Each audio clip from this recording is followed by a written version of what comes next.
يرفع الله الذين آمنوا منكم والذين أوتوا العلم درجات. الحمد لله وحده نصر عبده وعز جنده وهزم الأحزاب وحده. أشهد أن لا إله إلا الله وحده لا شريك له وأشهد أن محمدا عبده ورسوله أرسل الله بحق بشيرا ونذيرا وداعيا إلى الله بإذنه سراجا منيرا. أما بعد، فقد قال الله تعالى في القرآن الكريم والفرقان الحميد بعد أعوذ بالله من الشيطان الرجيم بسم الله الرحمن الرحيم اهدنا الصراط المستقيم صراط الذين أنعمت عليهم غير المغضوب عليهم ولا الضالين آمين. صدق الله العظيم. உலகை படைத்து பரிபாலிக்குகிற எல்லாம் வல்ல அல்லாஹ் ஒருவனுக்கே புகழ் அனைத்தும் உரித்தாகுக. ஒப்பற்ற நாயகம் முக்காலம் போற்றும் முஹம்மது ரசூலுல்லாஹ் ஸல்லல்லாஹு அலைஹி வஸல்லம் அவர்கள் மீதும் அவர்களை அப்படியே பின்பற்றிய சத்திய சஹாபாக்கள், தாபிஈன்கள், தபஉ தாபிஈன்கள், சுஹதாக்கள், குறிப்பாக இங்கு வந்திருக்கிற நம் அனைவர்களின் மீதும் அல்லாஹ்வினுடைய அன்பும் அருளும் என்றும் நிலவட்டுமாக ஆமீன். ஆரம்பமாக ஸலாம் அலைக்கும் வரஹ்மத்துல்லாஹி வபரகாத்துஹு. அன்புக்கினிய இஸ்லாமிய சொந்தங்களே, இது போன்ற பரக்கத்தான இரவுகள் முழுக்க அமல் செய்வதற்கென்பதால் அதனுடைய ஆர்வமாகத்தான் சில நேரங்கள் பயான் பேசப்படுகிறது. எனவே சின்ன முத்தாய்ப்பான சில கருத்துக்களோடு இன்ஷா அல்லாஹ் நிறைவு செய்யப்படும். அன்புக்கினியவர்களே, நாம் வீற்றிருக்கிற இரவு என்பது பெருமானார் ஸல்லல்லாஹு அலைஹி வஸல்லமுடைய ஹதீஸ் வரிகளில் இருந்து பார்க்கிற போது இந்த இரவுக்கு 3 விதமான சிறப்புகள். முதலாவது சிறப்பு, இது ரஹ்மத்தினுடைய இரவு. இரண்டாவது சிறப்பு லைலத்துல் மக்ஃபிரா, இது மக்ஃபிரத்திற்குரிய இரவு. மூன்றாவது சிறப்பு, இந்த இரவுதான் இந்த உம்மத்திற்கு சிறப்பு. புரியும்படி சொல்ல வேண்டும் என்றால், பெருமானார் ஸல்லல்லாஹு அலைஹி வஸல்லம் சஹாபாக்களுக்கு ஒரு அற்புத ஹதீஸ் தருவார்கள். சொல்லுவார்கள், ஒரு ஆள் தன்னுடைய தோட்ட வேலைக்காக வேண்டி கூலிக்கு ஆள் அமர்த்துகிறார். காலையில வேலைக்கு வந்தாங்க. தன்னுடைய கூலிக்கான ஆட்களை 3ஆக பிரித்தார்.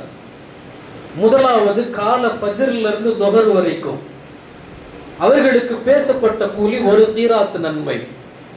அந்த கூட்டம் வந்தது, வேலை செய்தது, தொஹருக்கு பின்னால் 1 கீராத் நன்மை பெற்றது. அவர்கள் யூதர்கள் என்றார்கள்.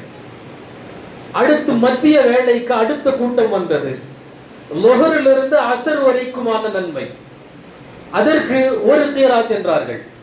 அந்த கூட்டம் வந்தது, வேலை செய்தது, அசர்ல 1 கீராத் நன்மை பெற்றது. மூணாவது கூட்டத்தை அழைக்கிறார், நேரம் அசர்ல இருந்து மக்ரிப் வரைக்கும் 2 கீராத் நன்மை, 2 கீராத் நன்மை. இதை சொன்ன உடனே முதல்ல இருக்கிற 2 கூட்டமும் யூதர்களும் நசாராக்களும் அல்லாஹ்ட்ட கேட்டாங்களா, இது பெருமானாருடைய ஹதீஸ், யா அல்லாஹ், நாங்க பார்த்த வேலை ஜாஸ்தி, நேரம் ஜாஸ்தி, ஆனால் எங்களுக்கான நன்மை 1 கீராத். அடுத்து ஒரு கூட்டம் வரை இருக்கிறது, நேரம் ரொம்ப கம்மி, அவர்களுக்கான நன்மை 2 கீராத். இது எந்த வகையில் கேட்டாங்க. அல்லாஹ் சொன்னா, உங்களுக்கு பேசப்பட்ட கூலிகளை நான் குறைச்சனா? இல்லை, அவர்களுக்கு நான் அதிகப்படுத்தி தருதல் என்னுடைய ரஹ்மத்.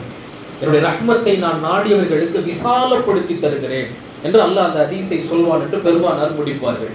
அன்புக்கினியவர்களே, இதிலிருந்து அதற்கு கீழே விளக்கம் தருகிற முஹத்திஸீன்கள் 3 விளக்கம் தருவார்கள். என்ன தெரியுமா? முதலாவது, இந்த ஹதீஸை கொண்டு இந்த உம்மத் பெற வேண்டிய முதல் படிப்பினை, ஹயாத்து துன்யா இந்த உம்மத்துக்கு ரொம்ப கம்மி, உலக வாழ்க்கை இந்த உம்மத்துக்கு ரொம்ப கம்மி. இரண்டாவது, கீழே எழுதுவார்கள், உலகத்தில் படைக்கப்பட்ட வந்த எல்லா உம்மத்திலையும் அல்லாஹ்வுடைய ரஹ்மத்துக்கு ஆக நெருக்கமான உம்மத் இந்த உம்மத்தை முஹம்மதியா, பேசும் நானும் கேட்கும் நீங்களும். மூணாவது சொல்வார்கள், இந்த உம்மத்தை சிறப்புப்படுத்துவதற்கு அல்லாஹ் சில சிறப்பரங்களை கொடுத்திருக்கிறான் இந்த ஹதீஸின் வாயிலாக. என்னண்டா, ஏனைய உம்மத்துக்கு ஜும்மா கிடையாது, ஏனைய உம்மத்துக்கு லைலத்துல் கத்ர் கிடையாது, ஏனைய உம்மத்துக்கு இது போன்ற சிறப்பு மிக்க இரவுகள் கிடையாது. தொடர்ந்து வல்லமையா ஒரே இபாதத், இதுதான் கடைசி வரைக்கும். ஆனா இந்த உம்மத்துக்கு மட்டும் சிறிய நேரத்தில், கொஞ்ச நேரத்தில், ஒரு இரவுல அல்லாஹ் நிரப்பமான ஒரு வருடத்திற்கான கூலி, ஒரு வருடத்திற்கான மன்னிப்பு, 80 ஆண்டுகளுக்கான மன்னிப்பு லைலத்துல் கத்ர் தருகிறது. இப்படி நிரப்பமான கூலியை இந்த உம்மத்துக்கு மட்டும் தான் கொடுக்கிறான்.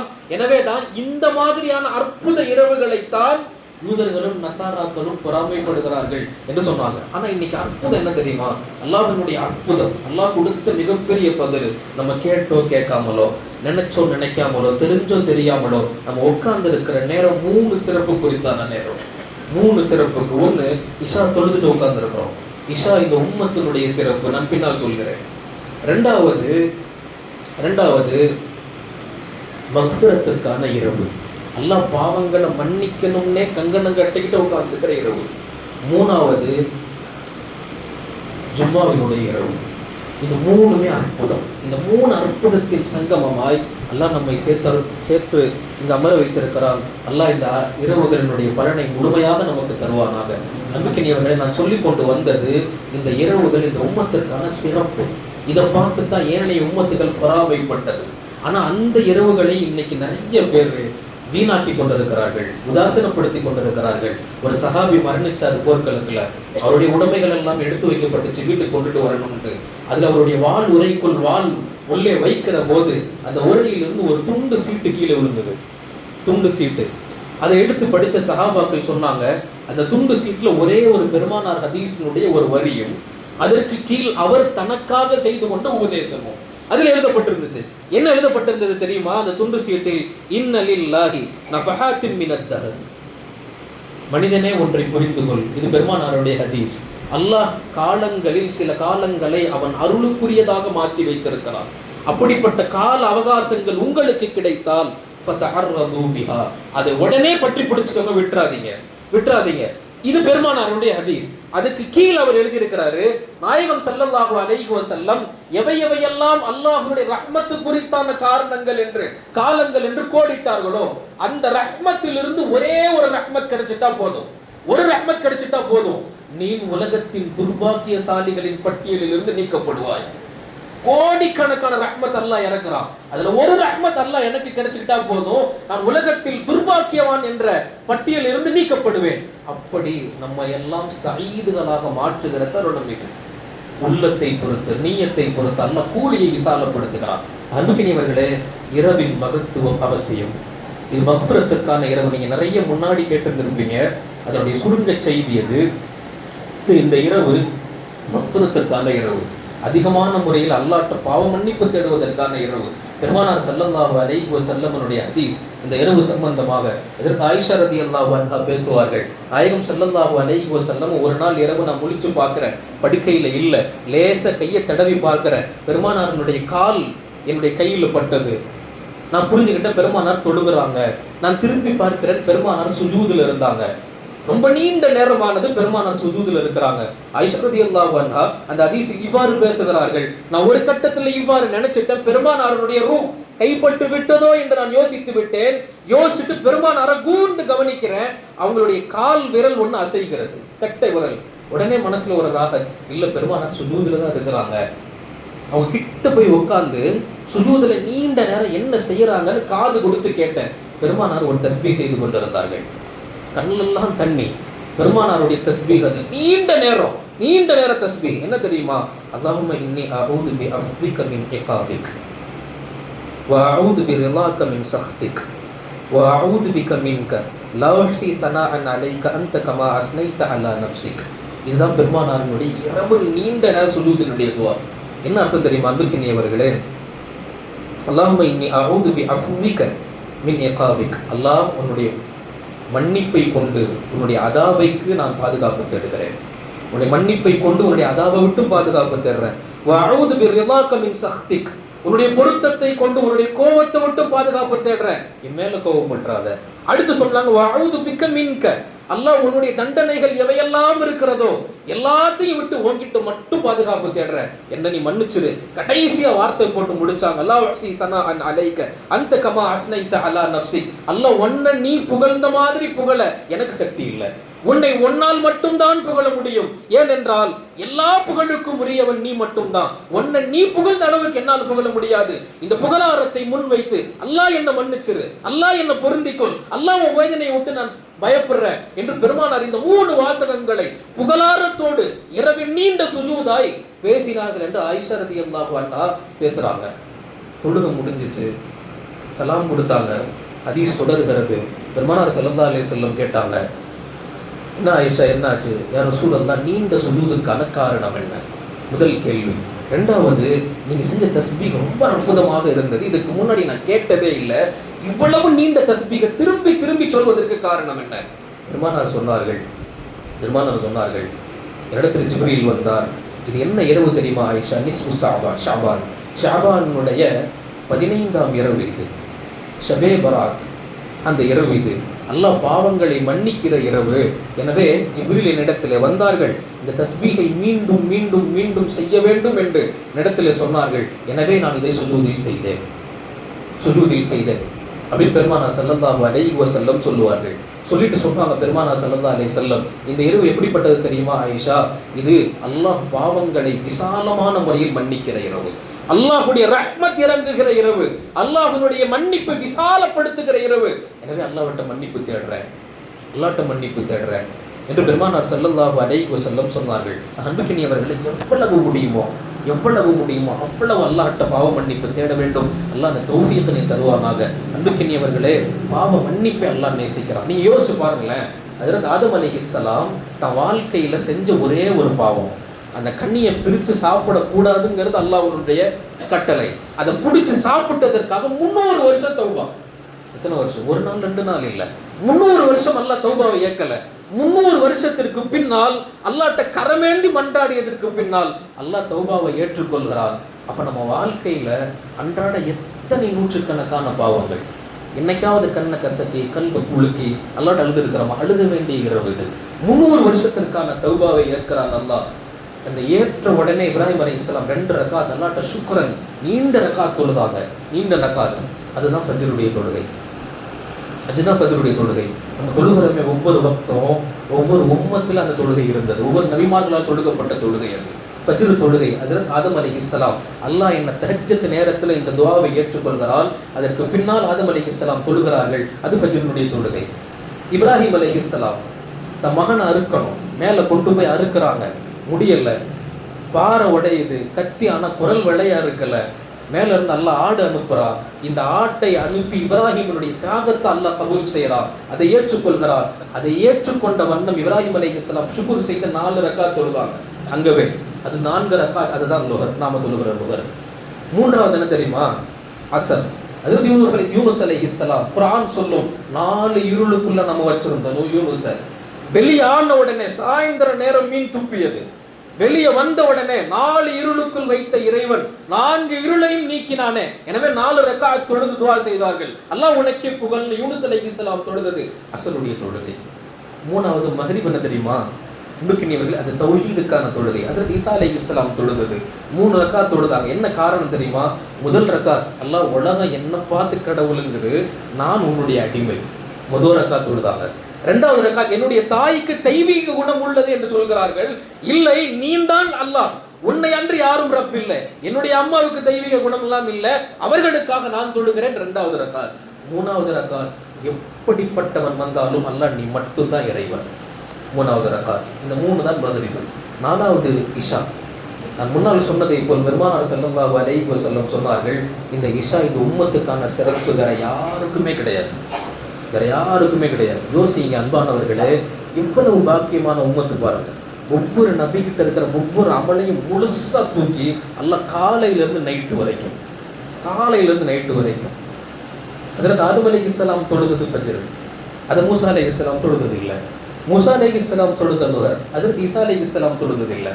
ஈசா அலைஹிஸ்ஸலாம் தொழுததை யூனுஸ் அலைஹிஸ்ஸலாம் தொழுததில்லை. இவர்கள் எல்லாரும் அந்தந்த கஷ்டங்கள் நீங்குவதற்காக தொழுததை அன்றாட நாம் தொழுகிறோம். நம்ம பிரச்சனையும் போகல. அன்புக்கினியவர்களே, மதிப்புணர்ந்து தொழுதார்கள், அதனுடைய கணம் கருதி தொழுதார்கள். அந்த தொழுகையில் அல்லாஹ் எவ்வளவு சந்தோஷப்படுறான், எவ்வளவு பெரிய பிரச்சனை பாருங்க. 300 வருஷம் அல்லாஹ் பார்க்க மாட்டேன்னு துரத்தின ஆளு 2 ரக்காத் தொழுகிறாருன்னா கிடைச்ச உடனே அல்லாஹ் அந்த தொழுகை எவ்வளவு நேசிக்கிறான். இருள்ல மாட்டிக்கிட்டு இருந்த, ஒரு சாப்பாடு இல்லாம மாட்டிக்கிட்டு இருந்த ஹஜ்ரத் யூனுஸ் அலைஹிஸ்ஸலாம் வெளியே வந்தோடனே 4 ரக்காத்துண்டா அந்த தொழுகை அல்லாஹ் எவ்வளவு நேசிக்கிறான். தௌஹீதுக்கான அடையாளம் என்று ஹஜ்ரத் ஈசா அலைஹிஸ்ஸலாம் தொழுகிறார் என்றால் அந்த தொழுகை அல்லாஹ் எவ்வளவு நேசிக்கிறான். இது எல்லாத்தையும் சொல்லிட்டு என் உம்மத்துக்கான சிறப்பு இஷான்டாங்க பெருமானார் ஸல்லல்லாஹு அலைஹி வஸல்லம். இன்னைக்கு நம்முடைய இஷா கடை மூடுறதுலையும், கடை சாத்துறதுலையும், வீட்டுக்கு வந்து டிஃபன் சாப்பிட்றதுலையும், சால்னா குறை சொல்றதுலையும், சட்னி சரியில்லைன்னு சொல்றதுலையும் இஷா போயிடுச்சு இல்லையா? அன்புக்கினியவர்களே, இஷா அப்படிப்பட்ட பரக்கத்தான நேரத்தில் அல்லாஹ் தெரிஞ்சோ தெரியாமலோ, கேட்டோமோ கேட்கலையோ, புரிஞ்சமோ புரியலையோ உட்கார வச்சா அல்லாஹ் சிறப்புகளை தருவானாக, அல்லாஹ் உயர்வுகளை தருவானாக. அன்புக்கினியவர்களே, நான் சொல்லி கொண்டு வந்தது இந்த தௌபாவினுடைய இரவு கவனிக்க வேண்டும். 2வது, 6 பேருக்கு இந்த இரவுல மன்னிப்பு இல்லை. நீ முன்னாடி கேட்டிருப்பீங்க, 6 பேருக்கான மன்னிப்பு இந்த இரவுல கிடையாது. அது யார் தெரியுமா? முதலாவதாக இதனுடைய சுருக்கம் உங்களுக்கு நான் சொல்கிறேன். முதலாவதாக ஷிர்க் செய்பவருக்கு இந்த இரவில் மன்னிப்பு இல்லை. இதற்கு ஃபர்ஸ்ட் டாபிக் தள்ளுங்க, நமக்கு இதுக்கு சம்பந்தம் இல்லை அப்படின்னு நினைக்கலாம். ஆனால் முதல் விஷயம்தான் கவனிக்கணும். ஏன் தெரியுமா? பெருமானார் ஸல்லல்லாஹு அலைஹி வஸல்லம் சொன்னார்கள், என் உம்மத்தில் இந்த ஷிர்க் மட்டும் எறும்பு ஊறுவது போல் ஊருக்கு வரும்தாங்க. எறும்பு ஊறுற மாதிரி யார்கிட்ட என்ன ஷிர்க் இருக்குன்னு யாருக்குமே தெரியாது. எல்லாம் நாளைக்கு மறுமையில தான் காட்டுவான். தக்பீர் கட்டி தொழுதுகிட்டு இருப்பாரு, பக்கத்தில் ஒருத்தர் பார்ப்பார், இவ்வளோ பெரிய அப்படின்னு இவர் நினச்சிக்குவார், நம்மளை அவர் பார்க்குறாரு. ஷிர்க் ஆஜியார் பெரிய தாடியெல்லாம் வச்சிருக்கிறாரு, பார்த்தாலே பெரியதா பார்க்கட்டும். ஷிர்க், இவைகளெல்லாம் ஷிர்க் என்று பெருமானார் சொன்னார்கள். முகஸ்துதிக்காக செய்கிற அமல்கள் எவ்வளவு பெரிய ஷிர்க்குன்னு பாருங்க. இது உலமாக்கள் விளக்குவாங்க. மற்ற வெளிப்படையான குஃப்ரு கூட அல்லாஹ்வுடைய மஸ்ஜிதில் நடக்கிறது இல்லை. ஆனால் இந்த சிறிய ஷிர்க்கு அல்லாஹ் மட்டுமே இருக்கிற பள்ளிவாசல்களில் அரங்கேறுகிறது. அப்போ எவ்வளவு கவனமாக களையப்பட வேண்டும் நம்பிக்கையவர்களே. முதலாவது விஷயம் ஷிர்க்குன்றாங்க. இதில் அகப்பட்டவர்களுக்கு மன்னிப்பு இல்லை, அல்லாஹ் நம்மை பரிசுத்தப்படுத்துவானாக.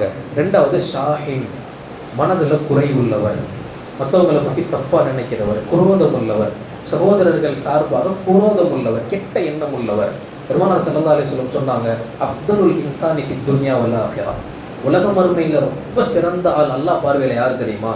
3 பேர் தான் சிறந்தவங்க. முதலாவது சலாமத்து சதர், உள்ள தூய்மையாக இருக்கும், யார் மேலே எந்த குறையும் இருக்காது. குறையே கண்ணில் பார்த்தாலும் பிரச்சனை இல்லை பார்த்து கடந்து போயிடுவார். நல்ல எண்ணங்கள் தான் வைக்கணும்னு கடந்துருவார். இது முதலாவது. 2வது பெருமானார் சொன்னாங்க, சகாவத்து நஃப்ஸ், நஃப்ஸ் விசாலமா இருக்கும், மனம் விசாலமா இருக்கும். பாக்கெட்ல 10 ரூபா தான் இருக்கும், நமக்கே தேவை இருக்கும். வெளியே போவாரு, முன்னாடி வந்து ஒருத்தர் பசிக்குது காசு வேணும்னு கேட்பாரு, மனசு வராது கொடுக்கிறதுக்கு, எனக்கு நமக்கே இங்க தேவை இருக்குது. இந்த நேரத்துல என் ரப்புக்கு பிடிச்ச பண்பு, என் பெருமானார் போதிச்ச பண்பு, மனசை விசாலமாக்கி 10 ரூபாய்க்கான தேவை நமக்கு இருந்தாலும் அதை எடுத்து என் அல்லாஹ்வுக்காக தர்றேன் நீட்டுற கைய அல்லாஹ் நேசிக்கிறான். சஹாவத்துன் நஃப்ஸ், விசாலமான உள்ளம். 3வது பெருமானார் சொன்னாங்க, அந்நஸீஹத்துல் லில் உம்மா, இந்த உம்மத்துக்காக நலவை நாடுபவர். இன்னைக்கு துவா செய்யும் போது முழு சமூகத்துக்கும் துவா செய்யுங்க. அல்லாஹ் அந்த துவாக்களின் பலன்களால் நம்முடைய வாழ்க்கையை உயர்த்துவான். இந்த 3 பேரை அல்லாஹ் கண்கொண்டு சிறப்பானவர்களா பார்க்கிறாங்க. அன்பிக்கினியவர்களுக்கு குரோதங்கள் கூடாது. இது முதலாவது. இது 2வது விஷயம்.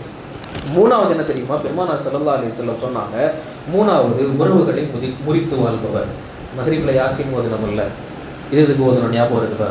ரிஸ்க்கு வேணும், ஹயாத்தில் பரக்கத்து வேணும், ஓதனமா இல்லையா? பெருமானார் ஸல்லல்லாஹு அலைஹி வஸல்லம் சொன்னாங்க, ரிஸ்க்குக்கும் ஹயாத்துக்கும் உங்களுக்கு விசாலம் வேணும்னா அதில் ஃபஸ்ட் அமல், குவாலிட்டியான அமல் என்ன தெரியுமா? உறவுகளை சேர்த்து வாழ்வது. யார் உறவுகளை சேர்த்து வாழ்வார்களோ அல்லாஹ் அவர்களுக்கு அவ்வளவு பரக்கத் செய்யணும். அதில் முதலாவது ரிஸ்கில் விசாலம், 2வது ஹயாத்தில் பரக்கத், 3வது வருகிற ஆபத்தை காப்பாற்றிடுவான். உறவுகளை சேர்த்து வாழ்பவர்களுக்கு இந்த விஷயத்தை தள்ளி போட்டிருந்தா அல்லாஹ் பாதுகாக்கணும். அது அல்லாஹ்வுடைய மன்னிப்பு இந்த இரவில் கிடைக்காது. 4வது பெற்றோர்கள். அன்புக்கினியவர்கள், இன்னைக்கு ஒரு 2 நிமிஷம் எடுத்து இதை விளக்கலாம். பெற்றோர்களுடைய தலைப்பு.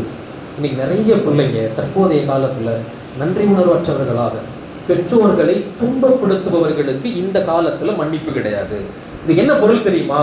இதுக்கு என்ன, அவங்க மனசுல உங்க சார்ந்து ஒரு சின்ன கசப்பான எண்ணம் வந்தாலும் அல்லாஹ்வினுடைய பார்வையில் அவர்கள் அதிருப்திக்கு உண்டானவர்கள், மன்னிப்பு கிடையாது. நம்ம பேசியிருப்போம், திட்டி இருப்போம், எத்தனை வார்த்தை விட்டுருந்துருப்போம். யோசிங்க. இன்னைக்கு கண்ணுக்கு முன்னாடி இருக்கிறவங்க மன்னிப்பு தேடிடலாம். கபருக்கு போனவங்கள்ட்ட அன்புக்கினியவர்களே, யோசிக்க வேண்டிய இரவு. பெற்றோர்களை எவ்வளவு உதாசனப்படுத்துறோம். பெருமானார் சொன்னாங்க, ஒரு பெற்றோர் காஃபிரா இருந்தாலும் நீ மன்னிக்கணும், அவங்களோட தான் இருக்கணும், அவங்க சொல்லுக்கு கட்டுப்படணும். இஸ்லாம் அல்லாத விஷயங்கள்ல அன்புக்கினியவர்களே, பெற்றோர்களை எவ்வளவு உதாசனப்படுத்துறோம். அவங்க பவர் என்னன்னு தெரியுமா? அல்லாஹ் அவங்களுடைய அந்தஸ்தை எந்த அளவு உயர்த்தி வச்சிருக்கிறான்னு தெரியுமா? குர்ஆன்ல ஹஜ்ரத் மூசா அலைஹிஸ்ஸலாம் ஃபிரௌனுக்கு நேராக கையேந்தி துவா செஞ்சுட்டாங்க. என்ன துவா செய்தார்கள் தெரியுமா? ரப்பனா துமிஸ் அலா அம்வாலிஹிம், அல்லாஹ் செல்வத்தை எல்லாம் அழிச்சு நாசமாக்கிரு. வஷ்துத் அலா குலூபிஹிம், அவன் உள்ளத்தை எல்லாம் நெருக்கடியாக்கிரு. வலா யுமினு ஹத்தா யரவுல் அதாபல் அலீம், கடுமையான வேதனையை பார்க்காத வரைக்கும் அவன் ஈமான் கொள்ற ஆள்லாம் இல்லை, அழிச்சிரு. துவா செய்யறது ஹஜ்ரத் மூசா அலைஹிஸ்ஸலாம். ஆமீன் சொல்றது இன்னொரு நபி சகோதரர் ஹஜ்ரத் ஹாரூன் அலைஹிஸ்ஸலாம். அல்லாஹ் உடனே வஹி அனுப்புனா உங்களுடைய துவா ஏற்றுக்கொள்ளப்பட்டுருச்சுண்டு. ஆனால் இந்த துவாவுக்கு பின்னால் அதே ஆயத்தினுடைய விளக்கத்தில் வருது, 40 வருஷத்துக்கு பின்னாடி தான் அல்லாஹ் ஃபிரௌன் அழிச்சான். 40 வருஷத்துக்கு பின்னாடி. என்ன காரணம் தெரியுமா? கீழே எழுதுவாங்க, ஃபிரௌனுடைய குணங்களில் மிக உயர்ந்த குணம் ஒன்று தன் தாய்க்கு பணிவிடை செய்கிறது. ஆகப்பெரிய எதிரியாவே இருந்தாலும் தன் தாய்க்கு பணிவிடை செய்கிறது. அந்த அம்மா மௌத்தா போகிற வரைக்கும் அல்லாஹ் ஃபிரௌனை தொடவே இல்லை. போனதுக்கு பின்னாடி தான் அழிச்சான். இது வரலாறு. அப்ப எவ்வளவு பெரிய ஆற்றல் நம்ம வீட்டுல பாருங்க. அதான் அல் பரக்கத்து இருக்கும். உங்க வீட்டுல வயசானவங்க இருக்கிறாங்களா, அத்தா இருக்கிறாங்களா, அம்மா இருக்கிறாங்களா, நல்லது சொல்றாங்களா, கெட்டது சொல்றாங்களா, பரக்கத்தது உங்க வாழ்க்கைக்கான பரக்கத்தது. உலமாக்கள் சொல்லுவாங்க, உங்களுக்கு ஏதாவது ஒரு விஷயம் வேணுமா, ஏதாவது ஒண்ணு வேணுமா, நேரா போங்க, அம்மா காலை பிடிங்க, அத்தா காலை பிடிங்க, பணிவிடை செய்யுங்க, அமுத்துங்க. அல்லாஹ் இந்த செயல் உனக்கு பிடிக்கும், நீ ஏத்துக்கைய. இப்படி பெற்றவர்கள் நிறைய உண்டு. உணர்வு பூர்வமான அமல் அது. எவ்வளவு பெரிய பொக்கிஷத்தை வீட்டில் வச்சுக்கிட்டு எவ்வளவு உதாசனம் அன்பானவர்களை இருப்பவர்கள் அல்லாஹுக்காக வேண்டி தயவு செய்து அவர்களுடைய அருமையை புரிந்து கொள்ளுங்கள். உணர்கிற இரவாய் அல்லாஹ் தருவானாக. மன்னிப்பு தேடுங்கள், அல்லாஹ் கபூல் செய்வானாக. போனவங்க என்ன செய்யறது? ஒரு சஹாபி வந்தார், யா ரசூலல்லாஹ், எங்க அம்மா இல்லை, எங்க அத்தா இல்லை, வஃபாத்து, நான் என்ன செய்யறது? இருக்கும்போது கடமைகள் வேறு, இல்லாம போயிட்டாங்க, என்ன செய்யறது? பெருமானார் 5 கடமை சொன்னாங்க. அதுல முதலாவது என்ன தெரியுமா? அத்துஆஉ லஹுமா, தினசரி அவர்களுக்காக நீ துஆ செய்யணும். தினசரி. போன பெற்றோர்களுக்கு தினமும் கையேந்தி துஆ செய்யறவங்க எத்தனை பேர்? நமக்கே செய்யறது இல்லையே. ஒவ்வொரு தொழுகையும் எவ்வளவு பெரிய வாய்ப்பு. தேவையில்லாதவர்களா நாம். துஆ என்பது அல்லாஹ் ஒரு அடியானாய் பார்க்கிற தருணம். துஆவுல 2 விஷயங்கள் வெளிப்படும். என்ன தெரியுமா? முதலாவது, அல்லாஹ் நான் அடிமைங்கிற உணர்வு வெளிப்படும். ரெண்டாவது என்ன தெரியுமா? அல்லாஹ் நான் எங்க போனாலும் உன்கிட்ட தான் வரணுங்கிற உணர்வு வெளிப்படும். இந்த 2 தான் அல்லாஹ் ரசிக்கிறான். இந்த 2 தான் அல்லாஹ் நேசிக்கிறான். இந்த 2 உணர்வுகள் நமக்காகவே இல்லாதப்போ போனவங்களுக்கு எப்படி செய்வோம்? வருஷத்துக்கு ஒரு தடவை, 40 நாள் அதோட முடிஞ்சு போச்சு. வருஷம் ஒரு தடவை தள்ளி ஞாபகம் வந்தா, நினைவு இருந்தா. இல்லை என்பானவர்களே, பெருமானாருடைய வழி என்ன தெரியுமா? போன பெற்றோர்களுக்கு உன் மீது கடமைண்டாங்க. ஃபர்துன் அலைக். முதலாவது தினசரி துஆ லஹுமா. ரெண்டாவது அல் இஸ்திக்ஃபாரு லஹுமா, அவங்களுக்காக நீ பாவ மன்னிப்பு தேடுறது. உங்களோட இன்னைக்கு உங்க பெற்றோர்களையும் சேர்த்துக்கங்க, எல்லாம் பரக்கத் செய்வான். மூணாவது, அவங்க போகும்போது விட்டுருத்த வாக்குறுதிகளை நிறைவேற்றுறது. இப்படி நிறைய விஷயங்கள் குர்ஆன்ல இருக்கு.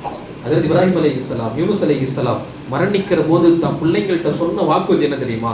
பெற்றோர்களாக இருக்கிற நீங்க யோசிங்க, இந்த வாக்குறுதியை பிள்ளைங்கள்ட்ட விட்டுட்டு போனா அந்த பிள்ளைங்க இப்ராஹிம் அலைஹிஸ்ஸலாம் புள்ள மாதிரி, யூசுப் அலைஹிஸ்ஸலாம் புள்ள மாதிரி வருவாங்க. என்ன வாக்குறுதி தெரியுமா? அல்லாஹ் குர்ஆன்ல சொல்றான், வலா தமூதுன்ன இல்லா வ அன்தும் முஸ்லிமூன்.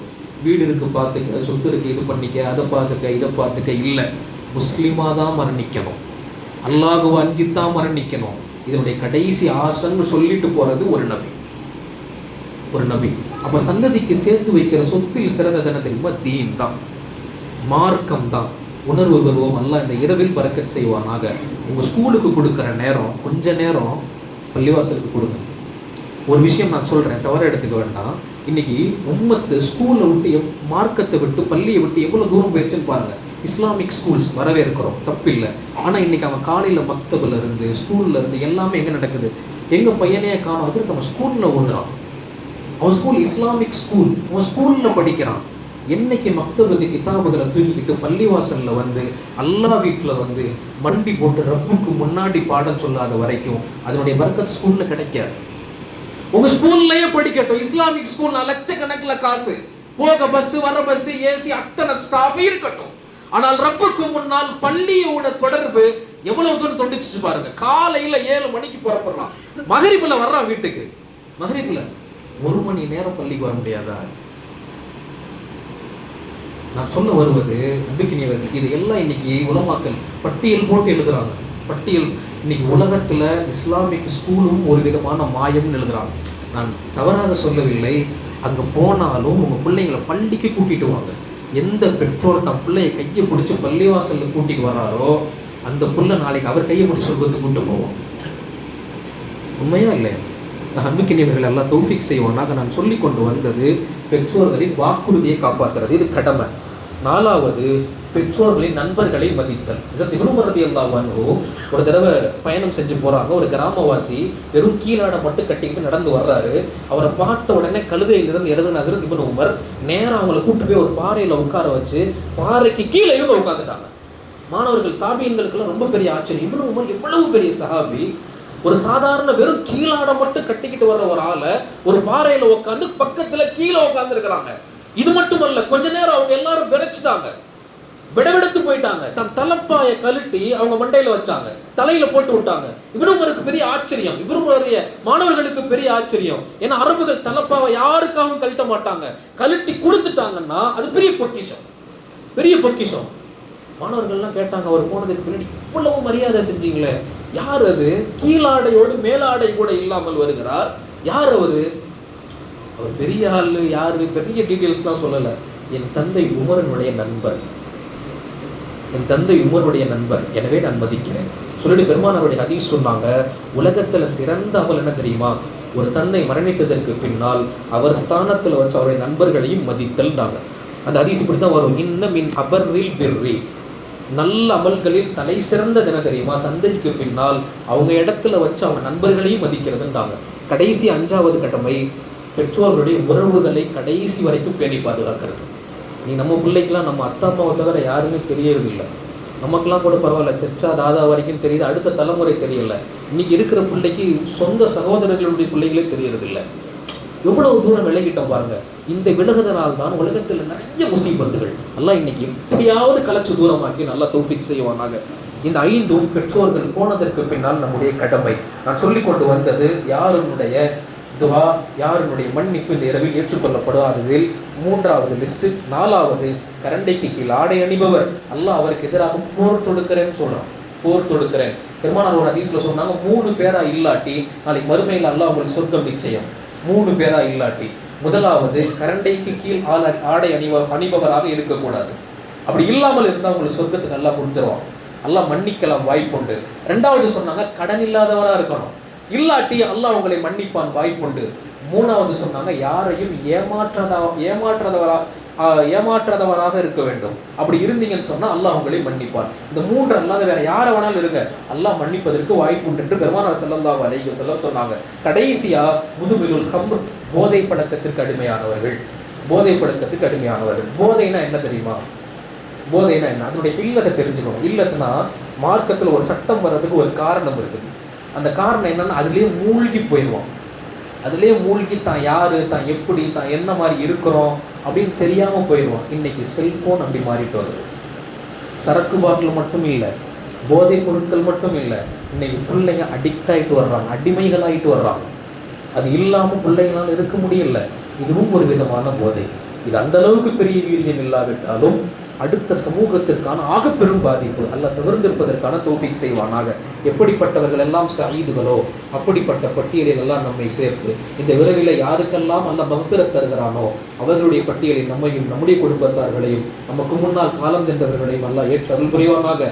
வருகிற காலங்களில் ரமலானை சிறப்பான முறையில் இந்த இரவின் பரக்கத்தினால் செழிப்பான முறையில் உற்ற ஈமான்தாரிகளாக கழிப்பதற்கு தௌஃபீக்கை தந்து இன்னும் பல ரமலான்கள் ஆஃபியத்தோடு ஆரோக்கியத்தோடு செயலாற்றுகிற தௌஃபீக்கனை அல்லாஹ் உங்களுக்கும் எனக்கும் தந்து இந்த மஜ்லிஸினை கபூல் செய்வானாக. வஆகிரு தஅவானா அல்ஹம்துலில்லாஹி ரப்பில் ஆலமீன். அஸ்ஸலாமு அலைக்கும் வரஹ்மத்துல்லாஹி வபரகாத்துஹு.